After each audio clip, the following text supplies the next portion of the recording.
feel to it. Then we've got the OLED screen on there as well. Yeah. And then these touch control buttons here, which basically take you through to your various different sections. Oh, nice. Including, that's very cool. Including on here, we've got sort of control, door control.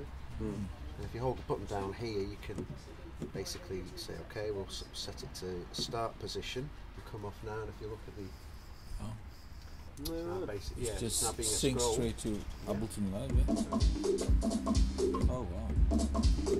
So if I had an arrangement in there, it's just a scroll wheel as well. Oh. And then you go back here, and it's now a volume control. So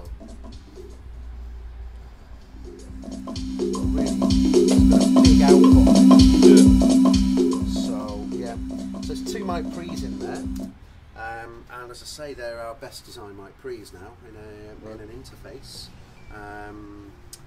Pretty high praise, I suppose, for a Focusrite. Exactly. Yeah. Well, I mean, we've given the name Forte, and the Forte. I don't know if you're not aware of the history of Focusrite, but the Forte was the big console that Rupert Neve designed for, originally using the ISA 110 mic pre.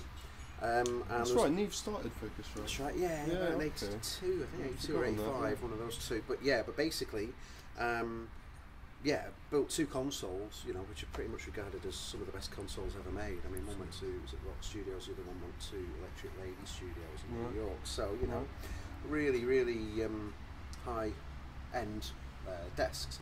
And we've decided to name this interface after that particular product, which is kind of like the sort of the so it's quite sort of symbolic, I suppose. Pretty much, yeah, exactly, yeah. So we truly believe that we've come up with a really, really fantastic interface. And that's going to be $399 as well. So it's a slightly more, it's a good price point, but it's aimed more towards the sort of the pro user. Yeah, sure.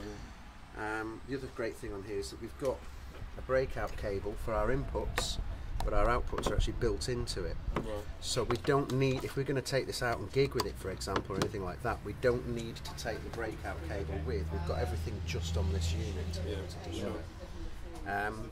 And again, we've got lots of other nice stuff. I've got, I've gone to my door control. Bus powered?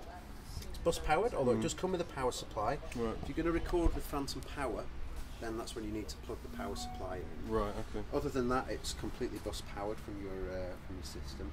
You will actually notice a lift in the output as well on the if you're using it with a power supply. So if you're looking to get the most possible signal out of there, then you can use the output as well. But it's not essential for you to use it. So yeah, I mean it's a really really nice interface. Yeah. Cool. And then I've brought the iTrack as well. Yeah, there's the iTrack Solo here, this little fellow.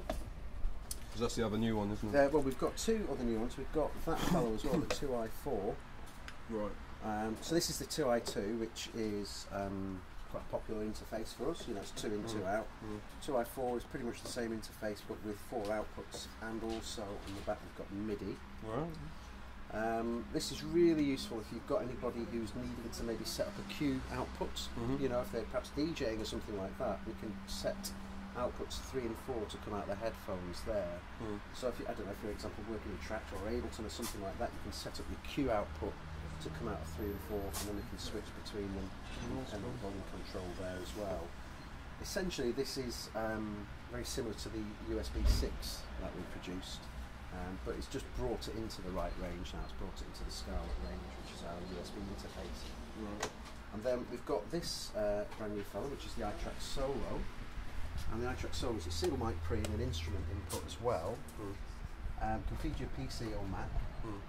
But also, also we have as well 30-pin iOS connector. So obviously ideal for people who are wanting to get good quality recording, but into their iPad or or even the phone as well. It will work with the phone, but obviously it's designed for iPad use. And it's it's brilliant. I mean, it's, you don't need anything, just that. It's what? Sorry, just that connection. Just this. That'll plug in, and it'll just go through to the core iOS audio, and away you go. And you've got Focusrite mic preamps recorded into your iPad. So that's really the whole kind of point behind it. Plus, obviously, it'll give you a really high quality output as well. And if you're maybe even using the iPad as you know, a synth or a plugin or something like that, you know, you can be quite Get confident. nice output. Yeah, exactly. Yeah, rather than just coming out with 3.5 socket on the top there, you've got a quality interface to cope with it. So I mean that's the iTrack Solo, which I think is another winner really. What's the SRP on that? For this one is 129. iTrack is 129. Yeah, 129. The 2i2 is 119. 2i4 is 149. Right. Yeah. The Forte we said was 399. The Mini Nova, the new synth, is 299. Okay. So I mean, sub 300 quid for what is essentially a massive synth. I mean, you know, it's small in size, but Sounds not, amazing. not Sounds I've heard good amazing. things. Yeah, I've never it's- actually got my hands on one. Yeah. Well, that's. I mean, they're coming through now, I think, or near enough now. They're about to start shipping. one of each. So yeah. I think the Mini Nova is a crack. Yes. The trouble is we spoke, someone of our guys spoke to